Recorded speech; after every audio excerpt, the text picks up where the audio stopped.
What is going on, guys? It is your boy Reestifer back with a video, man. There's a little bit of lore that's going into this one. Your boy is a little bit pressed right now, just a little bit. I had this entire video recorded for you guys about an hour ago, and I was just about to go edit it. I had put some stuff in that I had to work on, and I went to go edit it and put it in my editing software and realized that I had no sound. If you guys can tell, which I'm sure you can, I'm on a new device. I have a laptop that I'm recording on now, so I apologize if the audio doesn't sound as good on the phone or if it doesn't look as crispy as it does on the phone. This just makes it easier for me to record and then put it in the computer to edit it all in just one device, bro. I don't have to like send, you know what I'm saying, right? So yeah, that's pretty ridiculous, guys, but you know what, we're still positive. We still get to make this video either way for you guys. Admittedly, I'm cutting out 3 of the other movies.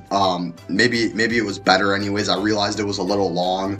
I'll just tell you what those are. I was going to talk about Cats and Dogs, Office Space, and Idiocracy.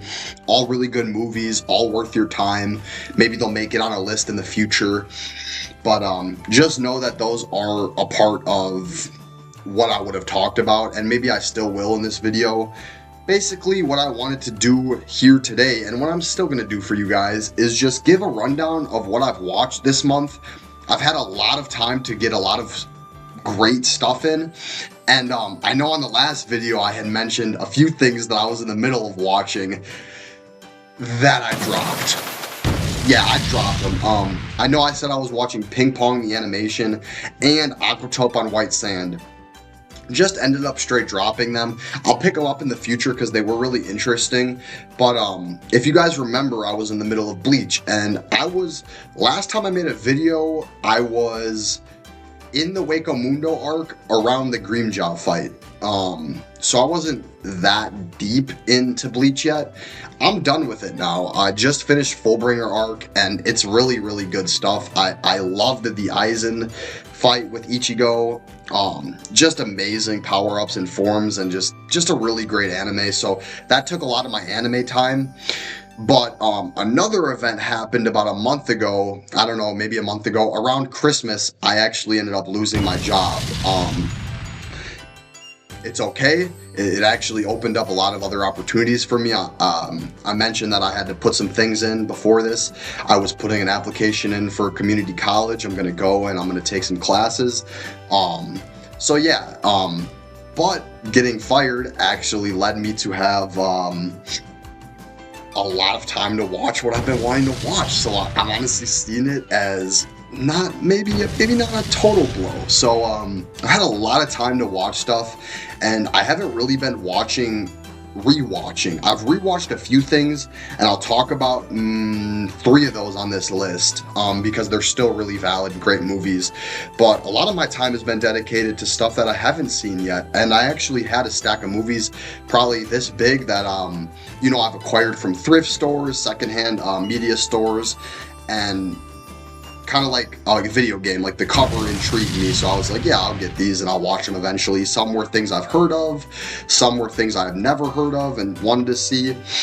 And yeah, bro, I've had a lot of time excuse me, a lot of time to get a lot of media in, and it's been a blessing for me, bro. I've seen so much good stuff this month. I think I've watched a total of 13 movies and 1 show this month, and I'm actually going to talk to you guys about that show today.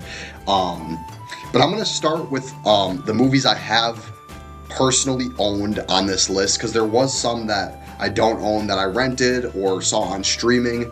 So yeah, you guys, I really hope that you enjoy this video.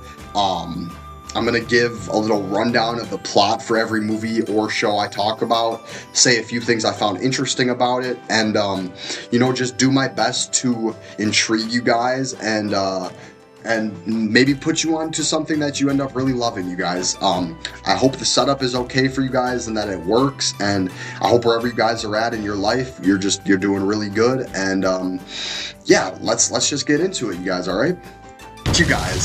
So, the first movie I have that I wanted to talk about was one that genuinely surprised me, was a lot of fun in every way possible. It pretty much in every sense of the word was just fun. What movie is that? We got Snakes on a Plane.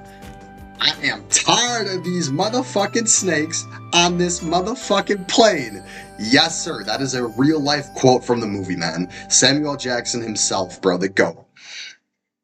What can I say about this movie, man? I'll just say what it says on the cover. A fast-paced, edge-of-your-seat thrill ride. Pretty much describes it greatly.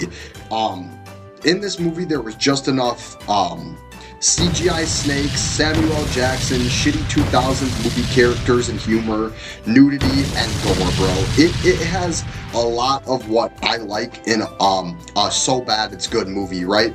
And Samuel Jackson's performance was Samuel Jackson, man. I mean, he does his thing. A little bit of plot for this movie. It's kind of one of those disaster movies, right? And at the start of every disaster movie, you need to do one very important thing. Bring everyone together. So, how does it happen? We have, like, pretty much we're introduced to, like, the main character, but I don't want to say he's the main character because to me it's Samuel L. Jackson. Like, he steals the show. The main character is just kind of a, early 2000s fuckboy surfer guy. And he's just going to do his thing, going to surf, and he actually witnesses a murder. The guy he witnesses murder somebody is like a top tier, like head of like a Yakuza or Mafia type thing. You understand what I'm saying? And he just straight dips, but they see him and like they kind of know who he is, so they go to track him down and silence him. You know what I'm saying? And just when they're about to do that, Samuel Jackson's character shows up, who is like an FBI agent, and he's like, "You come with me, you stay alive." And they get out of there, they go do their thing. And basically what he explains to our main character is that he's going to testify against the guy who he saw murder the mafia dude. He's going to testify against him and say that he's a fucking piece of shit, right? So they have to get him to where he's going to testify. They have to go on a plane, and So while this is happening, we have a few other characters that get introduced that are going to be on this plane. We have two flight attendants. One of them, it's about to be her last job. Like, she's done after this. There's an old lady who's going to retire soon, who's a flight attendant. Captain, who is a perv. And another little thing that happens is the FBI agent Samuel Jackson and the guy, our main character, they took over first class. Like, they're going to sit in first class because they're important and nobody else is going to. So a lot of the rich people who paid for it are like, oh, come on.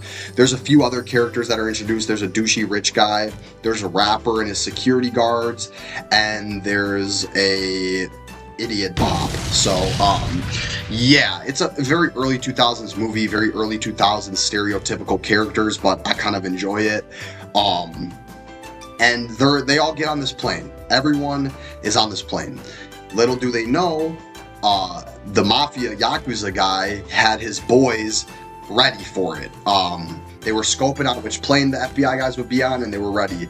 They had an entire crate of venomous, poisonous, mean snakes, like every type of snake. There's an anaconda, there's venomous rattlesnakes, king cobras, all the types of nasty snakes you would not want on your plane, bro. So they also have a bunch of leis. Everybody is given a lei to put on, like a hula lei, because they're at the Hawaiian airport. So they spray all these leis, the Yakuza guys do, without anybody knowing, and they put this chemical agent on there that like is gonna make the snakes hella horny and hella aggressive, bro, right? One of the two. So pretty much what happens after this is just freakiness in every sense of the word. I'm talking straight freaky, bro. Like, it is a really solid movie. It's really fun. It's really stupid, but I love it for that, bro. It's got a lot of that early 2000s sauce, and like, it's very, very entertaining, and Samuel Jackson is just Samuel Jackson in it. I'm not gonna tell you guys how it ends, but it's a great time, and I seriously recommend anyone check this out, man. Snakes on a Plane, you guys. You guys, the second one I'm gonna spend a little less time on. The second and the third one I'm gonna spend a little less time on because I'm guaranteeing that you guys know these. That doesn't mean that you shouldn't watch them. These are absolutely some of the two best movies that you should watch on this list. And the first one I've got for you guys is Step Brothers, bro. What needs to be said about Step Brothers? I don't know, man. It's one of the funniest movies of all time, one of the most quotable movies of all time. Just one of the most, like, it's a great movie, man. A lot of the times I've watched it before you watch it and you just think it's a stupid comedy, but there is a little bit of story in here. Like, it's all about just like keeping in touch with that younger you and keeping in touch with the things that you really love the most in your life. One of the quotes they give towards the end is like, never lose your dinosaur, bro. You'll understand when you watch it, but never lose your dinosaur, bro. And I take that shit to heart, bro. So what needs to be said, I guess, like a middle-aged woman and older middle-aged, I guess, man meet at a work convention. They hook up after, and things go really well to the point where they're gonna move in together and they're gonna like work on their dream of sailing on a boat together and retiring together. And the thing that they have in common also is that they have middle-aged sons that are still living at home. So when they move in together, these middle-aged guys become stepbrothers. You know, they're gonna butt heads, they're gonna do a lot of shit, and it's a great movie, man. It's a great movie, and I seriously recommend you guys check it out. It's got John C. Reilly and Will Ferrell in it, two hilarious guys. Just check that out, you guys. And the second movie that I'm gonna kind of skim through really quick is another one that I'm pretty sure most of you, at least if you're in my generation, have seen, because it's a classic, and that's Superbad. Got the steelbook here. Yeah. So that is a fire movie, you guys. I actually rewatched this with my one of my best friends who had never seen it before, and I was like, dude, we have to watch that. And I think he really enjoyed it, and I really enjoyed it on a rewatch. This movie is just great, bro. It's I watched this in middle school probably for the first time, and it was just like the definitive like high school movie too for me then. Like, all I wanted to do was party, get to the party just like these guys, bro. So it was inspirational, man. You know what I'm saying? But it also has amazing performances from Jonah Hill, Michael Cera, Seth Rogen, and the other cop is known too. I forgot his Bill Hader is his name, and it's gonna irk me, but I don't remember McLovin's name. But who cares? He is McLovin. That's McLovin. You guys know McLovin. He's also in Role Models with Paul Rudd, if you know that movie. This movie's a banger. It's just your stereotypical high school party movie. A group of guys, I guess you could call them like rejects, maybe losers in high school. Their whole goal for the year is to bang, go to parties, and get pussy. Yeah, like literally all the stereotypical high school guy things, right? And they'll do anything to do it, bro. Talking about getting fake IDs, going to crazy old head parties, you know, all that shit, bro. They'll do anything to get the drink and get to the girls, bro. And it's a great movie. What follows after that is just pure hilarity, bro. And one thing I realized watching this for the most recent watch I did is this movie has an incredible soundtrack, bro. I'm talking like a lot of funk bangers. Like, this movie, it opens with you know, Michael Cera doing his little dance, and while Too Hot to Stop by the Bar Keys plays. What a fire song, by the way, dude. Literally infinite listenability, if that's a word. You know what I mean? You can listen to it infinite times and it's still good. This movie has some Rick James in it. It's got Stranglehold by Ted Nugent in it. It's got Boogeyman by KC and the Sunshine Band, which is just another infinite listening banger. Just a really good movie. Really good, like, maybe not really good, but a lesson that I resonated a lot with in school and still do to this day. Movie about friendship and just brotherhood and like partying, and it's hilarious, and you guys need to check it out. Well, now that I talked about the first movie with Jonah Hill on this list, I'm gonna kind of spiral into my Jonah Hill review rant because I didn't realize it, but like unintentionally, I watched 3 different things this month already with Jonah Hill in it, and that dude is a great actor. I think that the funniest thing is that these 3 movies literally show every side to his like versatility, bro. Superbad, he was like the fat, hilarious idiot, like, you know, like how Jonah Hill used to be. He was just the fat Hollywood guy that was funny, right?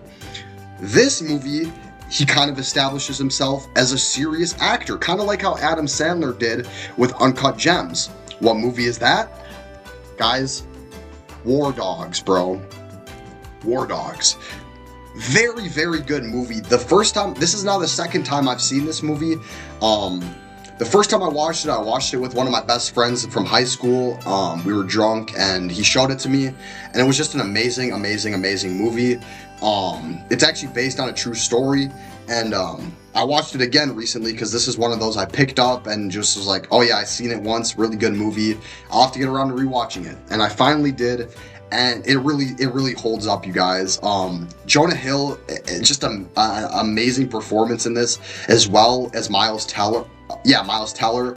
I guess a little bit of the plot, without giving too much away, because this is one you guys should check out. Basically, Miles Teller's character is kind of at a dead end in life.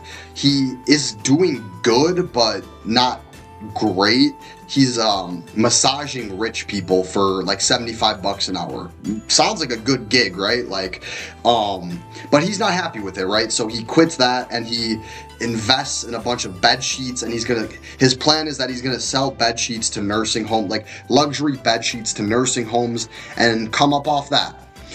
It doesn't work out, and one night he goes home to his wife, who, guys, his wife is played by Ana de Armas.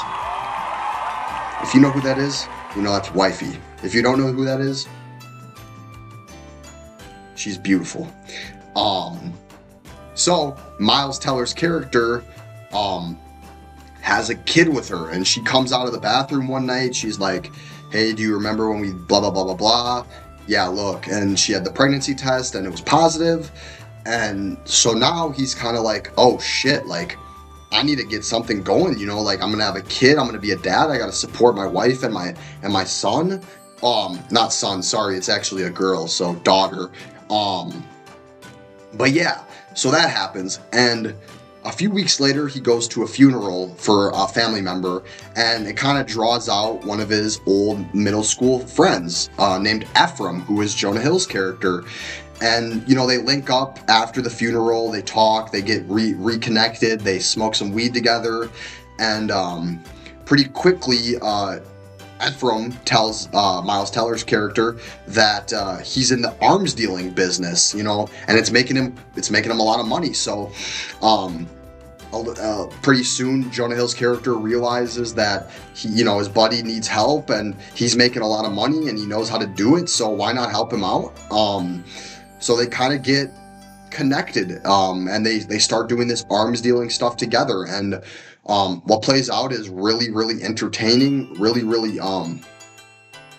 good stuff, man. It's I think I like it a lot because it is based on a true story. It's very grounded, but also like, if this was your life, it's like not grounded at all. Like that's insane, like to live a life like this. So if I had to like give 2 movie comparisons to this, I would say Wolf of Wall Street and Scarface. It's very, very similar.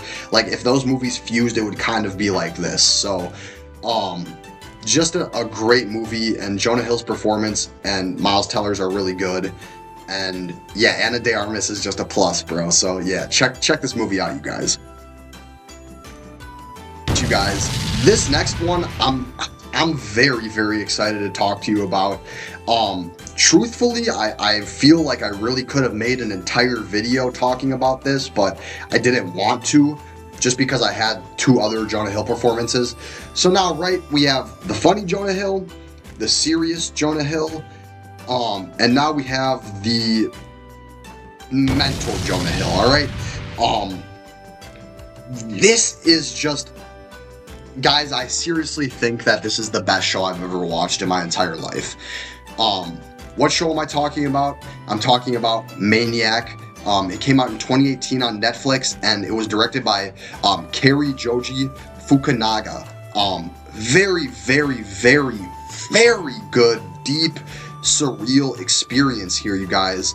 To give, well, before I give a little bit of the plot, I'll just say, like, this is a heavy, like, maybe trigger warning, I don't want to say. This movie was one that caught me at the perfect time in my life to understand it and appreciate it. It makes you feel a lot of emotion, man. I cried multiple times watching this, man. And, I cried to Jonah Hill turning into a hawk.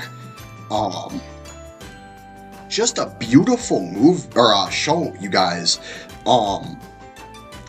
Let me try and explain it without giving too much away, because this is one you guys need to check out. But definitely a heavy trigger warning for addiction, mental health, you know, like schizophrenia, BPD,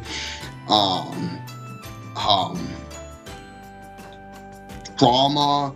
All of the show is about trauma and healing trauma, you guys. So basically, we have 2 main characters. Jonah Hill's character is a paranoid schizophrenic who is getting visions from his brother, who's not really his brother, who's telling him that he has a mission that he has to go do and that he's going to be a hero and all this. And in the real world, not his visions, his family is very wealthy, and he's kind of the black sheep of the family, like to the point where they have a family painting and he's not included on it. Nobody else in his family has this disorder except him. And back in college, he had what they call a blip in the show, where he freaked out on a girl that he really liked, and basically in his paranoid, visions or thoughts, he ended up thinking that this girl that really liked him and that he really liked was being paid by his dad to like him and to have kids with him, and that she never really liked him and that she was just getting paid for it every time she made him happy. And he freaked out, and he actually got admitted in a hospital for that. Years later now, he still is dealing with his schizophrenia, but he's off his medication, and there's an event that's going on in his life right now that's kind of dredging up a lot of things. His family is kind of forcing him to now lie for his brother, who committed a pretty heinous act at work. His brother was like a high tier, like not CEO, but like a manager at his company, and he kind of forced a girl into a sexual encounter at work. So the girl made accusations against him, and now everyone is saying no. His family's saying no, and Jonah Hill's character, who has schizophrenia, is kind of supposed to be a witness to this and say, no, I saw my brother, he wasn't there, and this and that. And yeah, so that's Jonah Hill's character situation. And also, we kind of get shown that previously in his life, he has had failed suicide attempts, and he was connected to a lot of things, you know what I'm saying? He's had a very tragic upbringing and is dealing with a lot of things in his life. So that's Jonah Hill's character. On the other hand, we have Emma Stone's character. Sorry, I didn't mention Jonah Hill's character's name is Oliver, so I'm going to be referring to them as Oliver, and Emma Stone's character is Annie. Annie, we're shown, is living in maybe a group home, not a group home, but like an apartment or something with other people. And she is a heavy drug user. She actually has her hands on this new unreleased drug that she snorts, and she feels great when she does it and doesn't have to think about the real world. She's also a heavy smoker and drinker. We find out later that the reason she is a very heavy substance user is because she has a lot of trauma.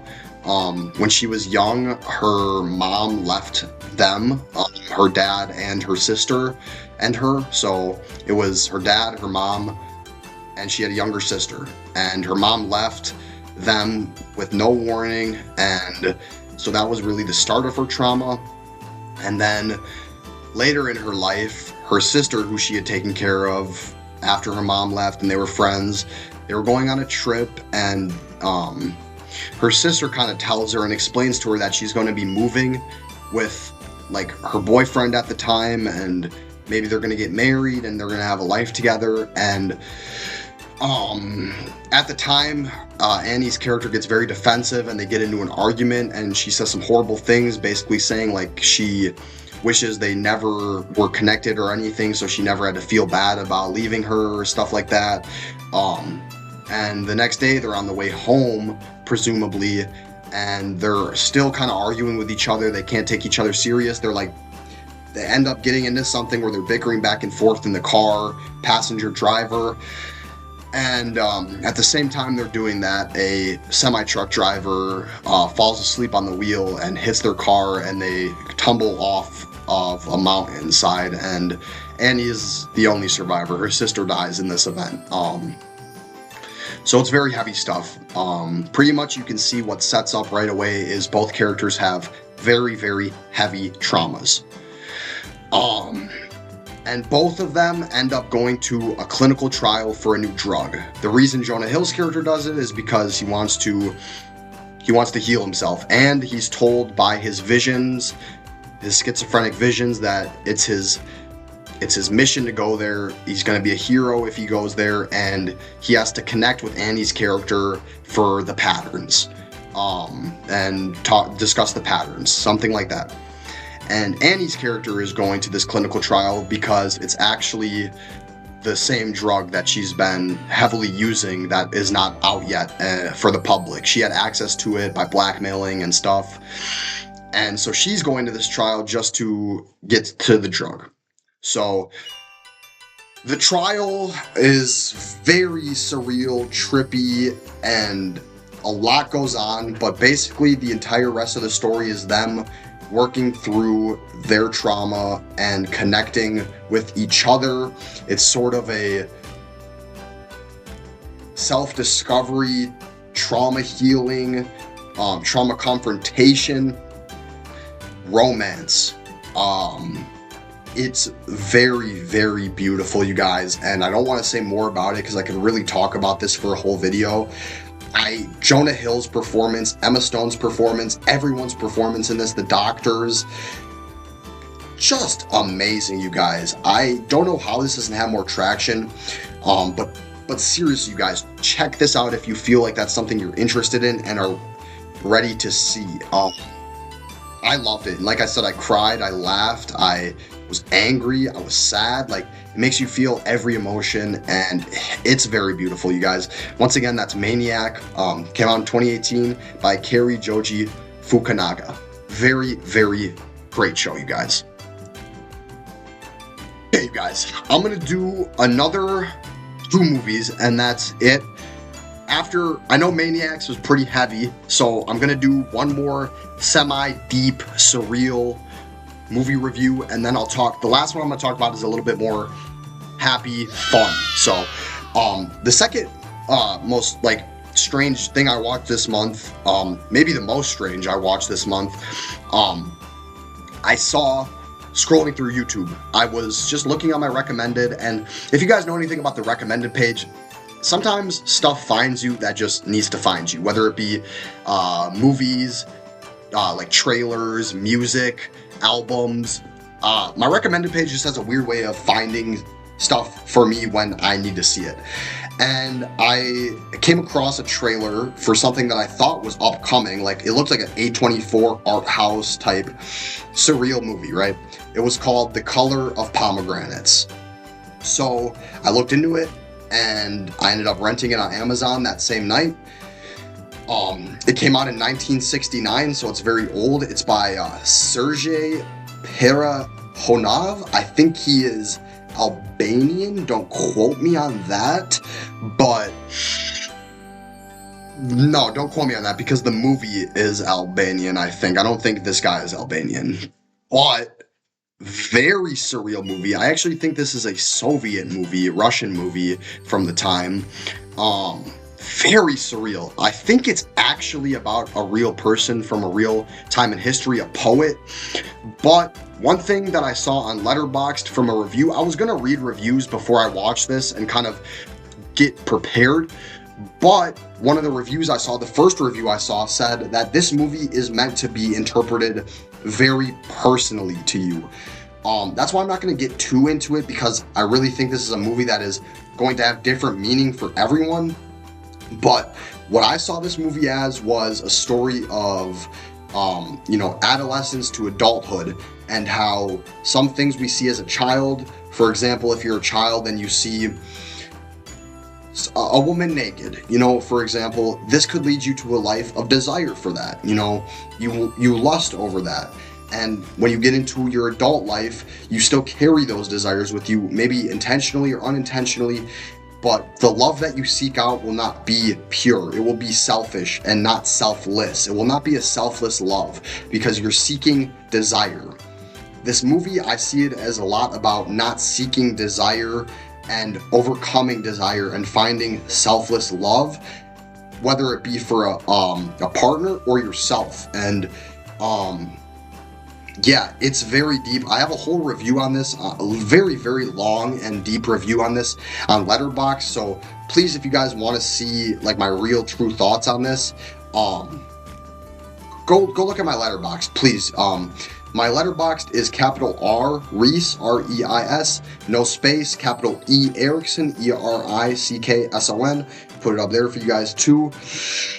Just check this out. If it's something that you think you'd be interested in. It's a very symbolism heavy movie. There's not much talking. They kind of, you're just supposed to interpret it. But it's very beautiful too. There's a lot, it's literally like every shot in this is like art. Like it should be in a museum. Like it is very gorgeous and very surreal. And I really enjoyed this movie. It's a great movie. You guys, now that we got the more heavy stuff out of the way, I wanted to talk about a movie that's free for you guys to watch right now. Anyone could watch it, and I think that a lot of people my age could like it. It's an anime movie, animated, Japanese animation anime. If you guys aren't familiar, I'm sure most people who watch my channel would know anime, but yeah, this was made in 2004 by Horiyuki Imaishi, who I went on Letterboxd and says that he is responsible for directing part of Gurren Lagann and Kill la Kill. So if you know that animation style, you know that it's very, very unique and good.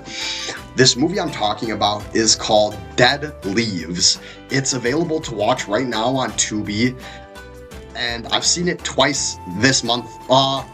Not this month, twice this year already. I watched it on New Year's Eve, so not quite this year actually, but the first time I watched it by myself on New Year's Eve, and I just was shocked. It is literally an assault on your guys' senses. Like, this movie starts, goes a little bit, and then goes full, like, balls to the wall, like, boom, boom, boom, boom, like, doesn't stop the entire movie. I'm talking action, gunshots, knife shots, like any type of bullets or guns you can think of. There's explosions every second. There's nudity. There's sex. There's everything that's vulgar in this movie. It is a culmination of filth, but like it just works, man. It's like, it is so cool, you guys, and the animation is like nothing I've ever seen before. It's the most unique animation I've ever seen, and this movie's runtime is about 50 minutes. I swear to God, when you watch it, it feels like 20 minutes go by. It's like that fast-paced, and it's so cool. The fights are so cool. The story is so cool. It almost takes a few times to watch it before you're like, oh, that's what's going on here. But like, if I give you guys a little bit of a plot, please check this out on Tubi tonight. Dead Leaves. Okay. Two people, a boy and a girl, wake up on Earth completely naked with no memories of what happened or how they got there. They pretty much are like, okay, you just want to go into the city and see what's up. Go into the city, instantly get into a shootout, like a crazy shootout. Bullets flying everywhere, just crazy. And so after this shootout, they actually get themselves arrested again. Well, I say again, but you guys don't know that. They get arrested, and they go to a moon prison, like a moon facility prison. Crazy shit. And there they kind of, a lot happens there, but among other things, they find out that everyone there is clones. They're like mutants, and the two like guards of the prison are heavily mutated and powerful, and the warden is on top. So the power levels here is the warden, the guards, and all the clone prisoners, and our two main characters who are there now. So their whole thing is, how the fuck are we gonna break out?